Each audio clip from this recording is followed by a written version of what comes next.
ना तो आज तक कोई पार हुआ और ना ही कोई पार होगा। जितने भी भगत हैं जो गुरु धारण करते हैं, उनका सबसे बड़ा त्योहार यही होता है। इसके अलावा बाकी जितने त्योहार होते हैं वो सब जगत के त्योहार हैं। गुरु पूर्णिमा भगत का त्योहार है। जगत और भगत ये दोनों अलग अलग धाराएं हैं। जगत किसकी साधना करता है, किसकी भक्ति करता है?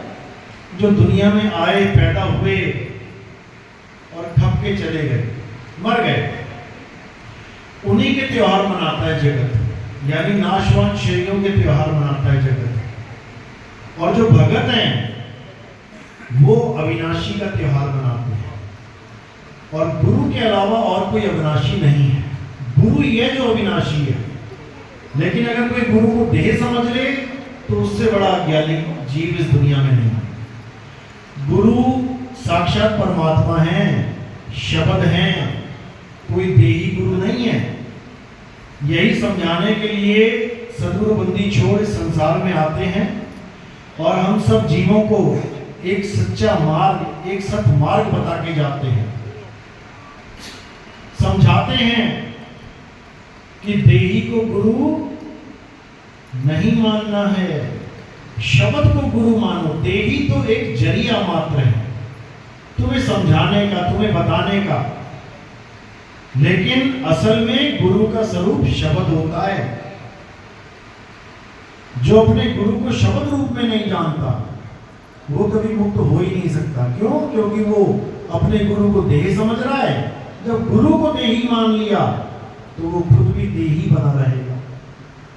इसलिए बार बार समझाया जा रहा है कि शब्द गुरु सुरत धुन चेला। लेकिन ये बात सबके समझ में नहीं आती और जिसके आ जाती है उसका बेड़ा पार हो जाता है। तो आज उसी पर्व को मनाया जा रहा है। गुरु पूर्णिमा के लक्ष्य पे पूरा भारत अपने अपने गुरुओं की महिमा गा रहा है। जबकि इसका नाम देखेंगे, गौर करेंगे तो लिखा है कि गुरु पूर्णिमा। पूर्णिमा कोई चांद की बात नहीं है कि चांदनी है पूरी या चांद पूरा हो गया। गुरु पूर्णिमा संकेत है कि गुरु पूरा होगा तभी तुम्हारे जीवन में रोशनी आएगी। अंधकार में भी रोशनी आ जाएगी। अंधकार में भी पूरा चांद हो तो एकदम रोशनी देता है। तो ये पूर्णिमा कोई व्रत वाला त्योहार नहीं है कि आज गुरु पूर्णिमा है मैं व्रत रखूंगा।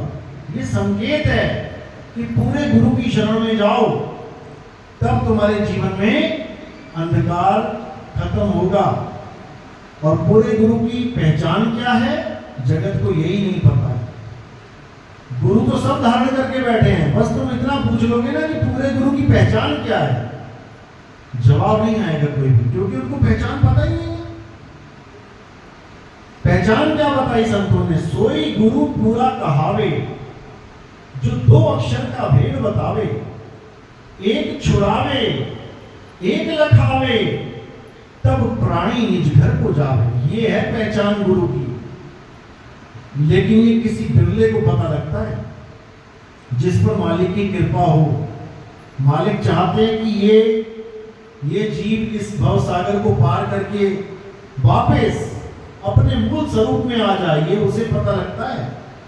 नहीं तो बड़े बड़े ऋषि मुनि पीर पैगंबर औलिया यहीं इसी दुनिया में खप लिए, घर बार त्याग दिया, जंगल चले गए, भूखे रहे, पत्ते खाए, बहुत कुछ किया, जब तब किया, लेकिन इस भेद को नहीं जान पाए। ये भेद तब समझ में आता है, तब मिलता है जब पूरा गुरु तुम्हारे जीवन में आ जाता है।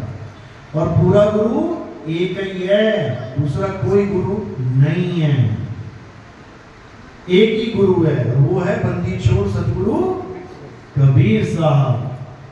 कहते हैं बहुत गुरु हैं जगत में, कोई न लागे पीर, और सभी गुरु बह जाएंगे, जागृत गुरु कबीर। सारे गुरु बह जाएंगे। क्यों? क्योंकि जब तप पूजा पाठ व्रत में उलझे पड़े। एक भी गुरु दिखा दो जो जप नहीं करवा रहा, तप नहीं करवा रहा, पूजा पाठ नहीं करवा रहा। एक भी गुरु, पूरी दुनिया का गुरु, सब के सब उलझे पड़े हैं बावन अक्षर में। 52 से डोरा टूट नहीं रहा किसी का, और 52 का अदृश्य डोरा ही ये फांस है, गले में फंदा है ये। कासे कहूं सब जग अंधा, और खेवड़ हार के गले में फंदा। गुरु ही चेले को 52 अक्षर के फंदे में फंसा रहा है, बचेगा चेला कैसे? नहीं बच सकता। तो साहिब समझा रहे हैं, जो नर पड़े 52 के फेरा, और सो नर जानो काल के चेरा। जब 52 का टूटे डोरा, अरे सहजे छूटे काल झगोरा। और फिर नहीं आए फिर नहीं जाए, सार शब्द में रहे समाये।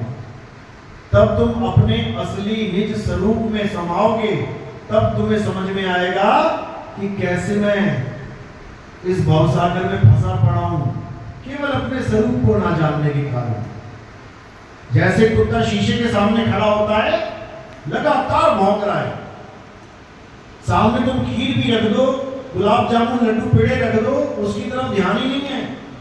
शीशे में जो कुत्ता दिख रहा है, उसी को भौंक भौंक भौंक के मर जाएगा। तो साहिब यही समझा रहे हैं, जैसे स्वान कांच मंदिर में भ्रमते भूख मरे हो, और कहें कबीर नलनी के सुगना तो ही कौन पतरे हो। हमारा भी हाल बिल्कुल उसी शीशे के बाहर खड़े कुत्ते जैसा है, जिसका सारा ध्यान शीशे में है। अब करना क्या है? अपने स्वरूप को याद करना है। क्या है मेरा स्वरूप? शब्द स्वरूपी ज्ञानमय, दया सिंधु मद धीर, और मदन सकल घट पूर्ण है, करता सत्य कबीर। जो हमारा असली स्वरूप है वो शब्द स्वरूप है। अरे शब्द हमारा, तू शब्द का, सुन मत जा सरक, और जो चाहे निज रूप को, तो शब्द ही ले परख। बस इतना सा खेल है। लेकिन बड़े बड़े ज्ञानी सब के सब फेल हो जाते हैं इस ज्ञान में आते। बुद्धि काम करना बंद कर देती है। सत्संग सुन के कहते हैं बात तो सही कर रहे हैं, लेकिन समझ में नहीं आती। कोई बिरला होता है, लाखन में कोई समझ ना पाई है, और कोटि मध्य जानेंगे, कहें कबीर सुनो भाई साधो, हमें बिरले हंस पहचानेंगे। कोई बिरला हंस होता है जो पहचान पाता है बंदी छोड़ को, नहीं तो किसी ने समाज सुधारक मान लिया, किसी ने कवि मान लिया, कोई कहता ब्राह्मणी का पुत्र था, कोई कहता जुलाहे का बेटा था, कोई कह रहा हिंदू था, कोई कहता मुसलमान था। उनको समझना सबके बस की बात नहीं है, लेकिन जिस पर मालिक की कृपा हो वो समझ जाता है कि आखिर कबीर हैं क्या, और केवल देह रूप में नहीं मानता उसको। फिर अरे कक्का केवल नाम है, और बप्पा ब्रह्म शरीर, रारा सब में रम रहा, वाको नाम कबीर। फिर उसको सच्चे स्वरूप का पता लगता है कि आखिर बंदी छोड़ है क्या।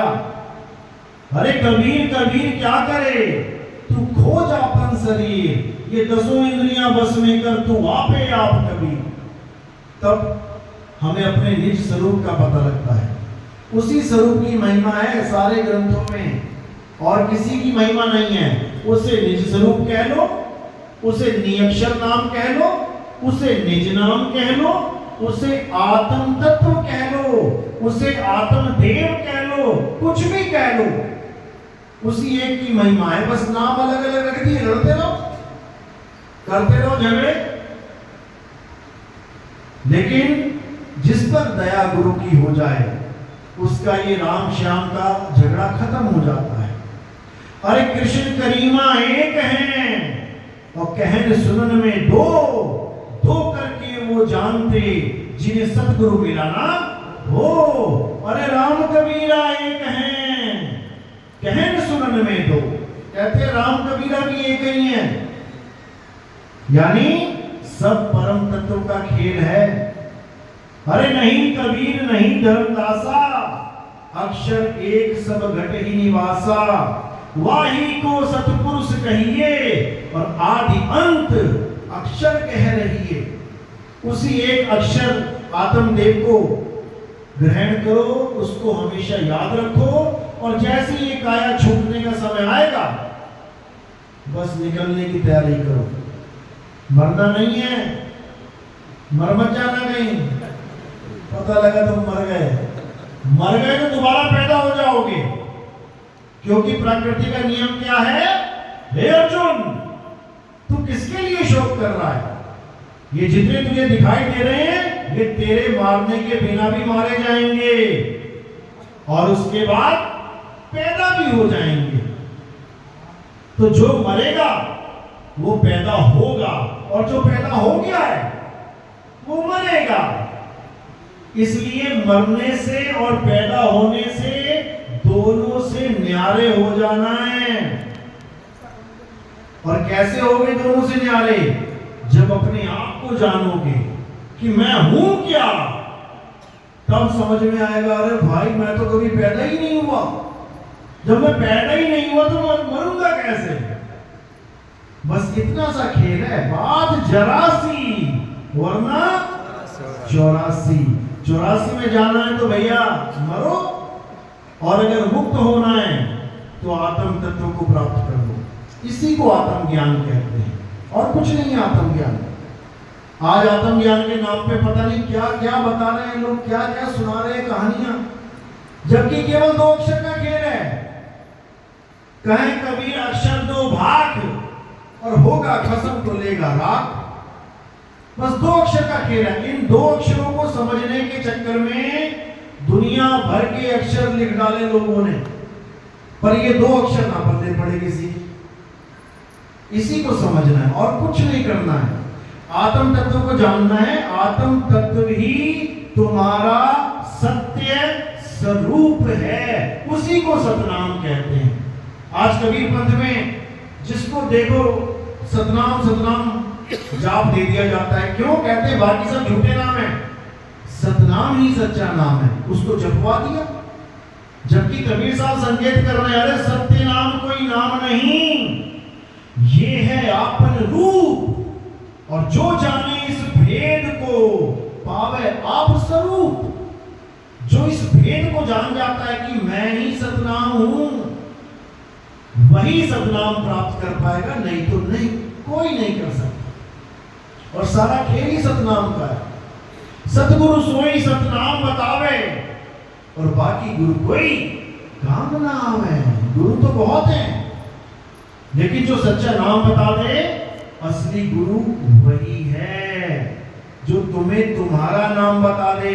ये 52 अक्षरी नाम नहीं कि हिंदुस्तान में पैदा हो गए तो हिंदी का नाम दे दिया, अंग्रेजों के घर पैदा हो गए तो अंग्रेजी का नाम ले लिया, अरब देश में पैदा हो गए तो अरबी का नाम ले लिया। ये वाले नाम नहीं, ये तो जीभ का खेल है सारा।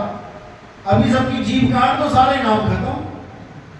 अरे 52 अक्षर जीभ आधारा, आदि अक्षर जीभ्या से न्यारा, वाही को सत सिमरण कहिए और सिमर सिमर नर उतरो पारा। बस इतनी सी बात है, लेकिन पूरा जन्म लग जाता है इसको समझने में।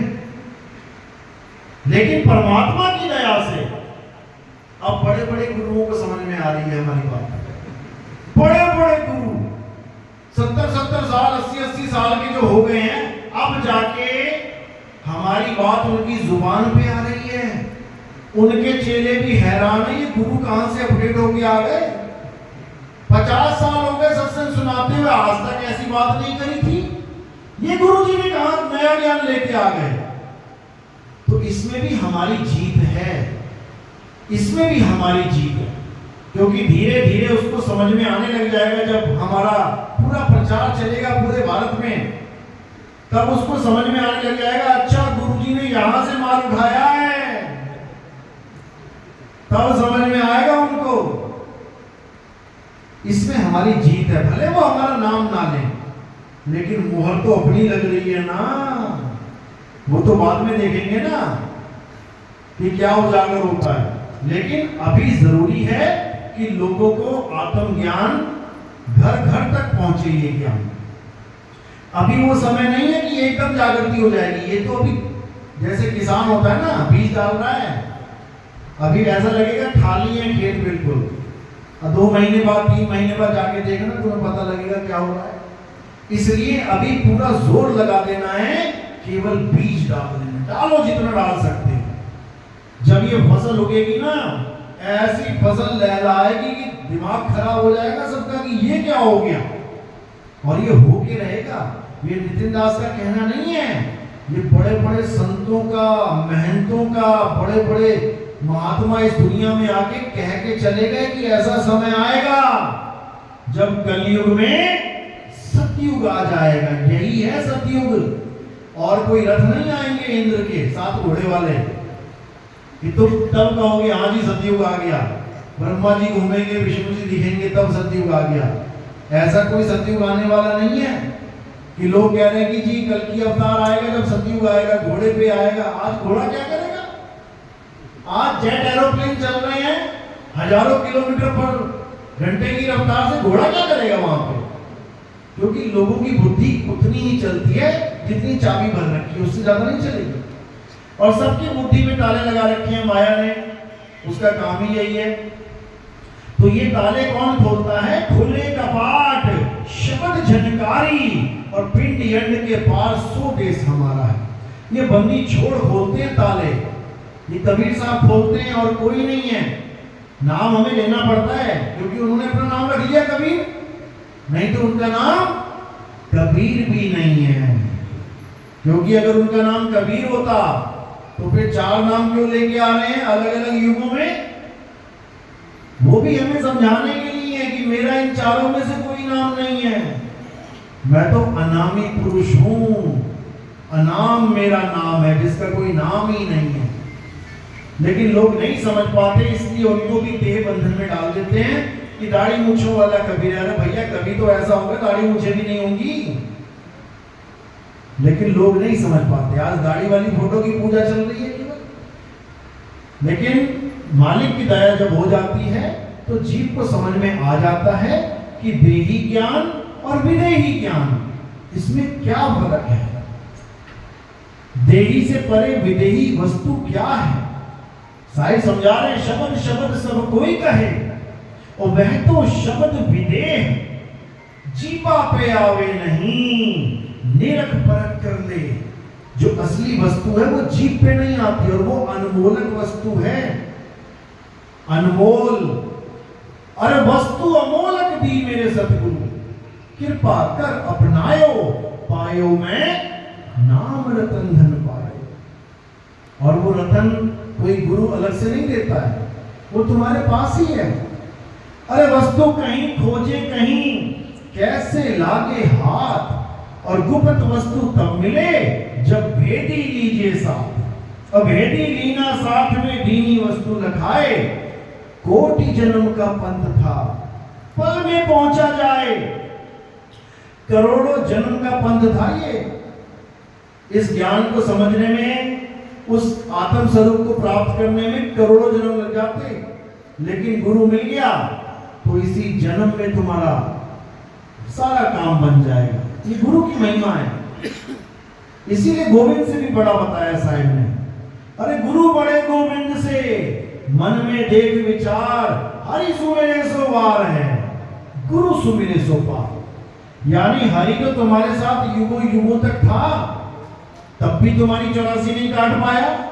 पता नहीं कितने जन्म काट लिए तुमने, कुत्ता बिल्ली हाथी घोड़ा बन के, कितनी बार 84 में चले गए। हरि तो हमेशा साथ था, लेकिन तुम्हारी 84 नहीं कटी, अब कटेगी क्योंकि गुरु आ गया तुम्हारे जीवन में। और केवल गुरु नहीं आया है, सतगुरु आया है। सतगुरु जब वो आता है तब 84 कटती है। गुरु तो बहुत सारे हैं, 84 नहीं काट सकते। सतगुरु काटेगा 84, अपनी दया से काटेगा।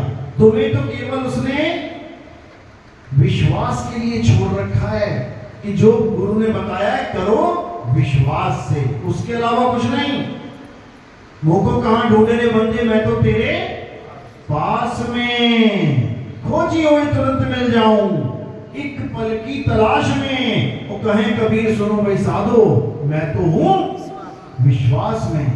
कई लोग कहते हैं जी कुछ बन नहीं रहा है, जी हो नहीं रहा, कुछ हो नहीं रहा है, तो छोड़ दे। नहीं हो रहा तो खुदाई करने लगा, जी मिल नहीं रहा पानी, जी मिल नहीं रहा, जी बहुत खोद लिया, छोड़ दे। किसका नुकसान है? भाई यही तुम्हारी परीक्षा है कि पूरे विश्वास के साथ खुदाई कर रहा है कि नहीं कर रहा है। देने को तो वो 1 सेकंड में दे दे, 1 पल में दे दे, लेकिन जीव की परीक्षा होती है। परीक्षा बहुत जरूरी है, परीक्षा से ही निखार आता है। तो साहिब सबकी परीक्षा लेते हैं, देखते हैं कि मुझ पे कितना भरोसा है, मेरे ज्ञान पे कितना भरोसा है। जन्मों जन्म बिना गुरु के चला गया, अब देखते हैं कितना भरोसा करता है गुरु पे। कुछ लोग टिकते हैं, कुछ नहीं टिक पाते, कोई बात नहीं, दोबारा आएंगे, दोबारा वही ज्ञान समझेंगे, दोबारा से विश्वास करने की कोशिश करेंगे, पार हो गए नहीं तो फिर आएंगे। ये तो जन्मों जन्मों का खेल है। ये तुम्हारे ऊपर निर्भर करता है कि तुम रहोगे या जाओगे, क्योंकि सारा खेल ही तुम्हारे ऊपर छोड़ दिया साहिब ने। कहें कबीर सुनो भाई साधो मैं तो हूं, विश्वास है, अविश्वास कौन करेगा? तुम ही करोगे, लेकिन विश्वास करना है, अंधविश्वास नहीं करना। यानी परख लेना है अच्छे से कि यही मार्ग सही है कि नहीं, और पता लग गया कि ये मार्ग सही है, फिर चाहे आज होए चाहे इस जन्म का आखिरी दिन होए, फिर पूर्ण विश्वास रखना। फिर तो सिद्धड़ की बाजी है ये, फिर सिद्धड़ की बाजी है। फिर इसमें कोई खेल नहीं है कि मुझे क्यों नहीं मिल रहा, क्या नहीं मिल रहा। फिर तो सरेंडर है, फिर तो तेरे सामने सिर्फ झुकाए कुचल दे, चाहे उठा के गोद में ले, तेरी मौज है। फिर ऐसा विश्वास होना चाहिए जैसे बच्चे को पिता उछालता है, हवा में उछल रहा है बच्चा, विश्वास है तो हंसेगा, विश्वास नहीं है तो रोएगा। इसी प्रकार जब अंत समय आएगा, अगर विश्वास है तो कोई रोक नहीं सकता तुम्हें, और विश्वास नहीं है तो रोगे। बस इतना समझ लो, जाना सभी ने है, भवसागर पार सबको करना पड़ेगा, तैर के ही जाना है, इसमें कोई दो राय नहीं है। लेकिन तैरना सीख लिया है पूरे विश्वास के साथ तो फिर निकल जाओगे, विश्वास नहीं है तो फिर डूबोगे। तो इसलिए साहिब यही समझा रहे हैं कि पूरे विश्वास के साथ सत्य ज्ञान को दृढ़ करो, आत्म ज्ञान को पकड़ो मजबूती से, भ्रमित नहीं होना है। आत्म ज्ञान बिना नर भटके, इस काया में भी भटक रहा है बंदा, उसके बाद काया छूटने के बाद फिर भटक रहा है, फिर 84 में भटक रहा है, केवल आत्म ज्ञान को ना समझने के कारण। तो मालिक की दया हुई है, अब बड़े बड़े लोग जाग रहे हैं, बड़े बड़े संत महात्मा अपनी वाणी बदल रहे हैं। अब थोड़े दिनों में खलबली मचेगी कि ये क्या हो रहा है भाई। आज तक तो कहते थे भगवान का नाम जपो, भगवान का, अब कह रहे तू ही भगवान है, ये क्या हो रहा है। अभी देखते जाओ क्या होगा, और मालिक की अपार कृपा है, वो समय तो आ ही गया है जिसको युग परिवर्तन कहते हैं। और धीरे धीरे धीरे धीरे ये सारे जात पात भेदभाव, ऊंचा नीचा, बड़ा छोटा, ये सब खत्म हो जाएगा, देखते जाओ। क्योंकि मालिक ने समय भी यही चुना था, यही ऐसा समय है जब सब एजुकेट भी हैं, पढ़े लिखे भी हैं, आज इंटरनेट भी है सबकी जेब में, जहां मर्जी मैसेज करो, जितने मर्जी लोगों तक पहुंचा दो। आज ज्ञान भी उपलब्ध है, ट्रांसलेटर भी उपलब्ध है, इंग्लिश की बात समझ में नहीं आ रही हिंदी में ट्रांसलेट कर ले भाई, संस्कृत नहीं समझ में आ रही तो हिंदी में बना ले उसको।